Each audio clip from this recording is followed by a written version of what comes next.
ఓం గం గణపతయే నమః. ఐం సరస్వత్యై నమః. శ్రీ గురుభ్యో నమః. హరి ఓం. వాగర్ధావివ సంపృక్తో వాగర్ధ ప్రతిపత్తయే జగతః పితరో వందే పార్వతీ పరమేశ్వరో.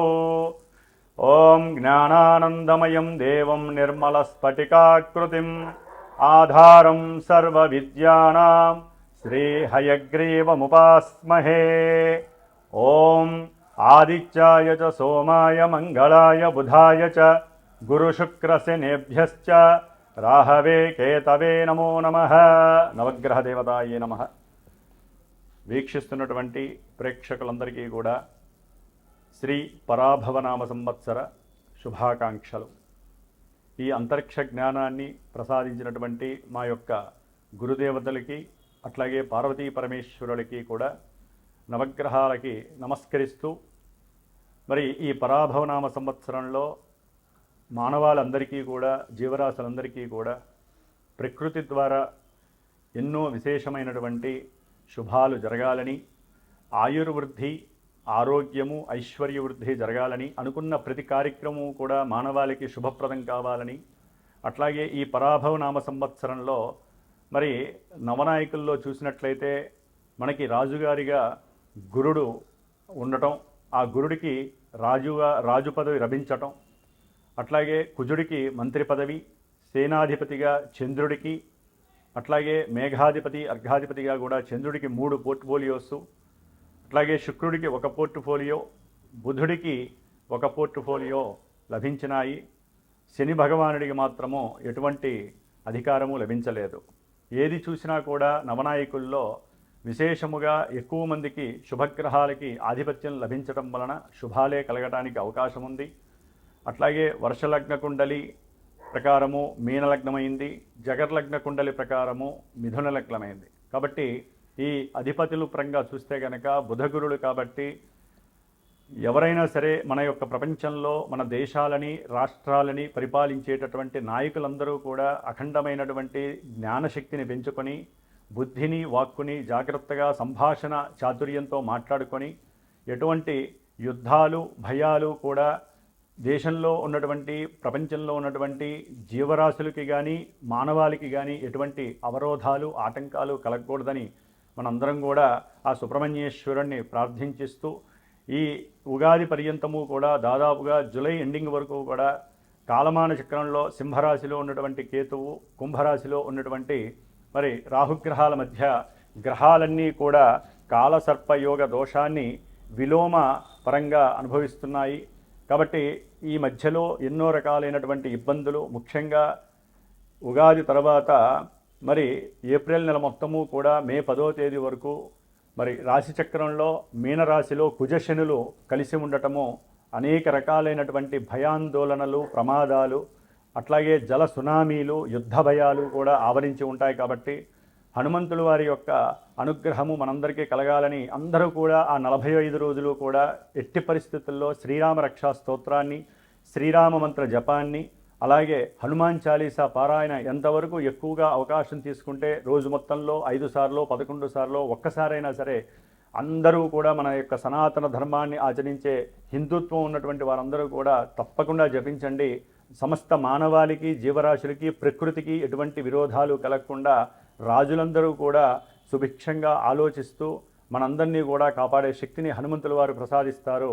ముఖ్యంగా మనకి ఈ యొక్క యుగాది పరాభవనామ సంవత్సరం నుంచి కూడా వచ్చే సంవత్సరం వరకు ఎటువంటి గ్రహణాలు లేవు. కాబట్టి ముఖ్యంగా అధిక జ్యేష్ఠమాసము జూన్ 1వ తేదీ నుండి కూడా జూలై వరకు ఉంటుంది.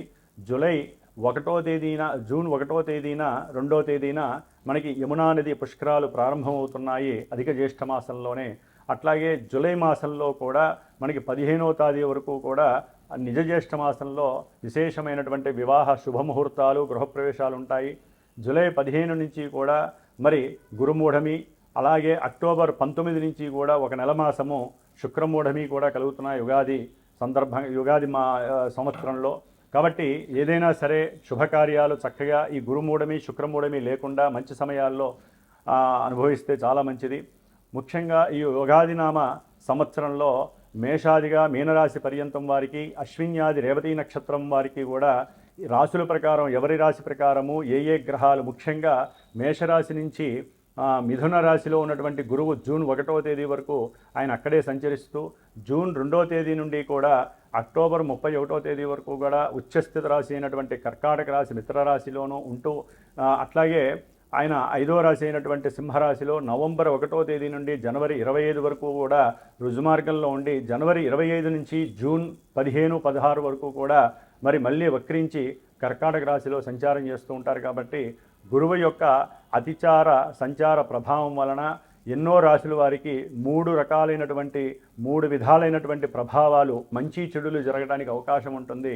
మరి ఆ యొక్క గురువు యొక్క అతిచార ప్రభావం తొలగాలంటే ఎక్కువగా గురు దత్తాత్రేయుని వారి యొక్క చరిత్రను కానీ, లేదా దక్షిణామూర్తి వారి యొక్క పూజలు హోమాలు కానీ చేసుకోవడం ద్వారా నిత్యము కూడా అందరూ కూడా ముఖ్యముగా గురువుకి సంబంధించినటువంటి, శనికి సంబంధించినటువంటి విష్ణు సహస్రనామ పారాయణ ఎవరైతే చేస్తారో నక్షత్ర దోషాలన్నీ కూడా తొలగిపోయి శుభప్రదమైనటువంటి వివాహ యోగాలు కానీ, విద్యా యోగాలు, సంతాన యోగాలు, అట్లాగే గృహయోగాలు కలగడానికి అవకాశాలు ఉన్నాయి.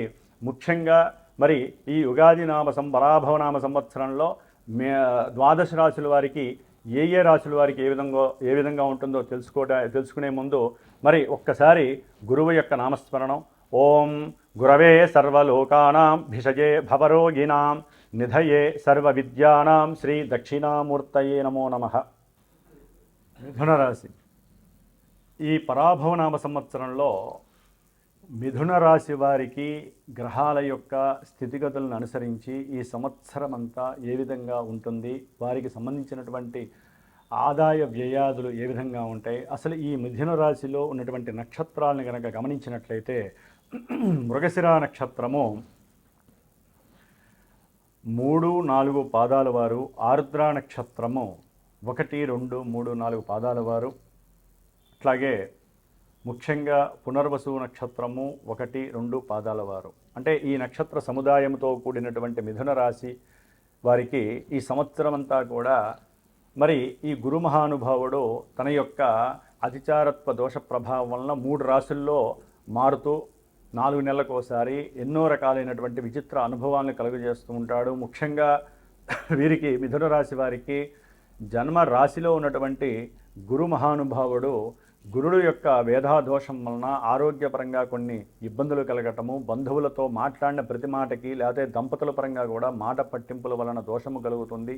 ఉద్యోగంలో భద్రత లేక ఉద్యోగంలో కొన్ని ఇబ్బందులు పడేటటువంటి పరిస్థితి, గౌరవం తొలగిపోవటము, ప్రతిష్టకి కీర్తికి కూడా భంగం వాటిల్లటము, ఆర్థికంగా ధన ఖర్చులు అధికం అవటము. జూన్ 2వ తేదీ 1వ తేదీ వరకు కూడా వీరికి ఈ సంవత్సరం జూన్ 1వ తేదీ వరకు గురువు యొక్క ప్రతికూలత కొంత ఆగమ్య గోచరమైనటువంటి పరిస్థితుల్ని కల్పిస్తుంది. వ్యాపారంలో కూడా వృద్ధి లేక, వ్యాపారంలో కూడా ఆర్థికంగా వీరు పెట్టినటువంటి పెట్టుబడులకి సరైనటువంటి ఎగుమతులు దిగుమతులు కానీ, క్రయ విక్రయాదులు కానీ లేక కొంత ఏమి చేయాలో అర్థం కానటువంటి పరిస్థితి గురుడు కలుగు చేస్తున్నాడు. అయితే జూన్ 2వ తేదీ నుండి అక్టోబర్ ఎండింగ్ వరకు కూడా వీరికి గురుబలం చాలా అదృష్టదాయకంగా, యోగదాయకంగా ఉందనే చెప్పాలి. వ్యాపారంలో కానివ్వండి, కుటుంబపరంగా కానివ్వండి, వివాహపరంగా కానివ్వండి, సంతానపరంగా కానీ, వృత్తి ఉద్యోగ వ్యాపారాదుల్లో వీరికి విశేషమైనటువంటి ఖ్యాతి, ఆర్థిక ధన సంపాదనతో పాటుగా అనుకున్న ప్రతి కార్యంలో కూడా అలా పనులు జరిగిపోతూ వెళ్ళిపోతూ ఉంటాయి. చేతి నిండా, బ్యాంకు నిండా కూడా డబ్బులు ఉండే అవకాశము మిథున రాశి వారికి ఉంటుంది. ముఖ్యంగా జాతకంలో ఏదైనా యోగం ఉంటే ఈ యోగము చాలా సుస్పష్టంగా మీకు లభిస్తుంది. అట్లాగే కుటుంబంలో మీకంటూ ఒక అభివృద్ధి ఉంటుంది. మీ యొక్క మాటకి తిరుగులేనటువంటి సిస్టమ్ ఇంట్లో ఆపరేట్ అవుతూ ఉంటుంది. ఇంట్లో చాలా సౌఖ్యకరమైనటువంటి పరిస్థితులు మీకు ఎదురవుతూ ఉంటాయి. అట్లాగే ఎప్పుడూ దొరకనటువంటి మృష్టాన్న భోజన సంప్రాప్తి జరుగుతుంది. వాహన యోగము, గృహయోగము, గృహాన్ని కట్టడానికి కావాల్సినటువంటి ధనవసతి కూడా మీకు లభించడానికి బ్యాంకు వాళ్ళు కూడా పిలిచి ఇచ్చే పరిస్థితులు మీకు లభిస్తూ ఉంటాయి. ఏదేమైనా సరే మీరు కొన్నటువంటి ఏదైనా భూములు కానీ ఏదైనా ఉంటే కనుక వాటి యందు విశేషమైనటువంటి ధన లాభాలు కలుగుతాయి. రియల్ ఎస్టేటర్స్కి చాలా విశేషమైనటువంటి లేకపోతే విద్యాలయాలు, ఉన్నత విశ్వవిద్యాలయాలు కలిగినటువంటి వారికి వారు చేసేటటువంటి ఈ యొక్క విద్యాలయ వ్యాపారంలో విశేషమైనటువంటి ఆకర్షణ కలిగి చక్కటి ధనలాభాదులు కలగడానికి మిథున రాశి వారికి ఈ యొక్క జూన్ 2వ తేదీ నుండి అక్టోబర్ ఎండింగ్ వరకు చాలా ముఖ్యమైన అవకాశాలు ఉన్నాయి. వివాహ ప్రాప్తి కలుగుతుంది, సంతాన ప్రాప్తి, ఉన్నత మేధా సంప్రాప్తి కలుగుతుంది. చేసేటటువంటి ఉద్యోగంలో కూడా మీ యొక్క తపస్సు అంటే మీరు తపస్సుతో చేసేటటువంటి ప్రతి కార్యము కూడా ఉద్యోగంలో ఉన్నతమైనటువంటి యోగాన్ని కీర్తిని కలుగజేస్తుంది. అట్లాగే ఈ నవంబర్ 1వ తేదీ నుండి మరలా జనవరి 25 వరకు కూడా గురుడు సింహరాశిలో 3వ రాశిలో ప్రవేశించి ఆయన సంచారం గావించడం చేత తీవ్రమైనటువంటి అనారోగ్య సమస్యలు మళ్ళీ కలగటానికి, తండ్రితో కాస్త మాట పట్టింపులు కానీ, మీరు మాట్లాడే ఏదైనా సరే చతురతతో కూడినటువంటి సంభాషణ అవతల వ్యక్తులకి ఇబ్బందులు కలగటం, మీరు చేసే వృత్తిలో ఉద్యోగాదుల్లో కూడా ఇబ్బందులు కలగజేయటం, పోలీస్ వ్యవస్థ కానీ లేకపోతే రాజరిక వ్యవస్థలో కానివ్వండి, పొలిటీషియన్స్తో కానివ్వండి, మీరు కనుక వ్యాపారపరంగా కానీ ఉద్యోగరీత్యా కానీ ఏదైనా వారితో మాట్లాడే సందర్భం కలిగినప్పుడు ఆచితూచి వ్యవహరించకపోతే మీరు వినేటటువంటి మాట కూడా సక్రమంగా వినాలి. లేకపోతే అవతల వాళ్ళు ఒకరు మాట్లాడుకుంటే మీరు అర్థం చేసుకొని వేరే రకంగా ఇబ్బందులు పడడానికి అవకాశం ఉంటుంది మిథున రాశి వారు. కాబట్టి ప్రయాణాల యందు అంటే వ్యాపార రీత్యా కావచ్చు, వృత్తిరీత్యా కావచ్చు, ఏదైనా సరే చేసేటటువంటి ప్రయాణాల యందు కొంత జాగ్రత్త తీసుకోవాల్సిన అవసరం గురు మహానుభావుడు కల్పిస్తున్నాడు. కాబట్టి మీరు ముఖ్యంగా జూన్ 1వ తేదీ వరకు ఈ సంవత్సరము, అట్లాగే వచ్చే నవంబర్ 1 నుంచి ఈ సంవత్సరము, వచ్చే సంవత్సరం 2027వ సంవత్సరము జనవరి 25వ తేదీ వరకు కూడా గురువుకి సంబంధించినటువంటి దత్త చరిత్ర, దత్త కవచాన్ని పారాయణ చేసుకుంటూ ఉండండి. దత్తాత్రేయుడికి ప్రదక్షిణాలు చేయండి. ఏదైనా శనగలు సాయినాథుడికి కానీ లేకపోతే దత్తాత్రేయుడికి కానీ, రాఘవేంద్ర స్వామికి కానీ, దక్షిణామూర్తికి కానీ చక్కగా దండగా వేయండి. లేకపోతే నైవేద్యం పెట్టి 10 మందికి నైవేద్యంగా తినిపించండి. లేదా ఏది లేకపోతే గోవుకి తినిపించండి. గురువార నియమాలు ఆచరించండి. మీకంతా ఆరోగ్యం బాగుంటుంది, మేధస్సు పెరుగుతుంది, ఉన్నతమైనటువంటి ఆర్థిక వృద్ధి, సంతాన వృద్ధి కలుగుతాయి. అట్లాగే మిథున రాశి వారికి దశమంలో ఉన్నటువంటి శని భగవానుడు మరి కీర్తి ప్రతిష్టలకి భంగాన్ని కలుగజేస్తాడు. ఎన్నో రకాలైనటువంటి సమస్యల్ని వృత్తిలో వారు చేసేటటువంటి ఉద్యోగాదుల్లో అడుగడుగునా కూడా ఆటంకాలు కలగజేస్తూ, మార్పులు చేర్పుల వలన కూడా అలసట కలగజేస్తూ దీర్ఘకాలిక అనారోగ్య వ్యాధులను బారిపడేటట్టు కూడా చేస్తాడు. ఎందుకంటే కర్మస్థానంలో ఉన్నటువంటి కర్మ స్థితగ్రహమైనటువంటి కర్మని అలా ప్రశాంతంగా ఇస్తూ ఉంటాడు శని భగవానుడు. కాబట్టి శని యొక్క దోషము మిథున రాశి వారికి సంవత్సరం అంతా ఉంటుంది. అట్లాగే భాగ్యంలో ఉన్నటువంటి రాహువు మరి భాగ్యాన్ని పాడు చేస్తూ ఉంటాడు. తండ్రి యొక్క అనారోగ్యాన్ని వలన మీరు కొంచెం భాగ్యాన్ని కోల్పోయే అవకాశం కలుగుతూ ఉంటుంది. అట్లాగే మీరు చేసేటటువంటి సంకల్పించినటువంటి ప్రతి కార్యంలో కూడా ఆటంకాలు, విఘ్నాలు కలుగజేస్తూ ఉండేవాడు ఈ రాహువు. కాబట్టి రాహు యొక్క అనుగ్రహం కోసం దుర్గాదేవి ఆరాధన డిసెంబర్ 5వ తేదీ వరకు మీరు చేయవలసిందే. అట్లాగే దూర ప్రయాణాలకి సంబంధించిన విషయంలో మీరు కొంచెం ఆచిచూచి ఆలోచించి నిర్ణయాలు తీసుకొని వెళ్ళటం చాలా ఉత్తమము. తండ్రి గారితో మాట్లాడాలన్నా కూడా చాలా జాగ్రత్తలు వహించాలి. భార్యాభర్తల మధ్య కూడా ప్రేమానురాగాలు తగ్గటానికి చాలా అసౌకర్యమైనటువంటి అవకాశాలు కనిపిస్తుంటాయి. సంతానపరంగా కూడా కొన్ని ఇబ్బందులు మీకు కలిగే అవకాశము ఈ యొక్క రాహు కలుగజేస్తూ ఉంటాడు. పిత్రార్జిత విషయంలో కూడా ఇబ్బందులు కలుగజేసే అవకాశం ఉంటుంది. కాబట్టి రాహుకి సంబంధించినటువంటి దుర్గాదేవి అర్చనలు శుక్రవారం పూట లేకపోతే శనివారం పూట రాహుకాల సమయంలో దీపారాధనలు అమ్మవారికి పెట్టి దుర్గాదేవి ఆరాధన చేయడం ద్వారా రాహుగ్రహ శాంతి చాలా శాంతి కలిగి రాహుగ్రహం కొంతవరకన్నా మీకు భాగ్యాన్ని కలుగజేసే అవకాశం లభిస్తుంది. చదువుకునేటటువంటి విద్యార్థులకి ఉన్నత విద్యలకి సంబంధించి కొన్ని ఆటంకాలు ఏర్పడే అవకాశం డిసెంబర్ 5 వరకు ఉన్నాయి. అయితే డిసెంబర్ 5 తర్వాత రాహు అష్టమ రాశి అయినటువంటి మకర రాశిలోకి వచ్చినప్పుడు ఆయుర్గండాలు, మృత్యుగండాలు, ప్రమాదాలు కలగటానికి, అట్లాగే మీరు చేసేటటువంటి ఉద్యోగంలో అకస్మాత్తుగా మిమ్మల్ని తీసివేయటము, దాని ద్వారా మీకున్నటువంటి అప్పుల బాధలు ఎక్కువ అవటము, కొంతమందికి అయితే కనుక పొలిటీషియన్స్కి అయితే కనుక కొంత మృత్యుగండాలు కలగటానికి మిథున రాశిలో అవకాశం ఉన్నాయి. సంకల్ప సిద్ధితో చేసేటటువంటి వృత్తి ఉద్యోగ ప్రయత్నాలన్నీ కూడా సఫలీకృతం కాకుండా ప్రతి దాంట్లో ఏదో ఒక ఒప్పులు వాళ్ళు ఎంచటము, మిమ్మల్ని పక్కన తీసేయటము, అంటే ఇంటర్వ్యూల్లో మీకు అసౌకర్యంగా ఉండటము, లేకపోతే అసలు ఎందుకా భగవంతుడా ఈ జన్మనిచ్చావు ఇలా అనుభవించటానిక అనేటటువంటి భావనలు డిసెంబర్ 5 తర్వాత వచ్చే సంవత్సరాంతం కూడా మీకు కలుగు చేస్తాడు ఈ రాహు మహానుభావుడు. తప్పకుండా డిసెంబర్ 5 తర్వాత ఎవరైనా సరే మిథున రాశి వారు రాహుగ్రహానికి జప తపము, హోమము, దుర్గాదేవి హోమము చేయించుకోవటం చాలా విశేషప్రదము. చండీ సప్తసతి హోమాన్ని ఒక్కసారైనా చేయించండి. అట్లాగే కేతువు డిసెంబర్ 5 వరకు కూడా 3వ స్థానంలో ఉండి మిథున రాశి వారికి ప్రయాణాల యందు కావచ్చు, లేకపోతే ఆస్తిపాస్తుల యొక్క అమ్మకాల విషయాల్లో కావచ్చు, లేదా వృత్తి ఉద్యోగ ప్రయత్నాల్లో కావచ్చు, మీకు ఏదైనా సరే సఫలీకృతం కావడానికి ఈ కేతువు యొక్క అనుగ్రహం లభిస్తుంది.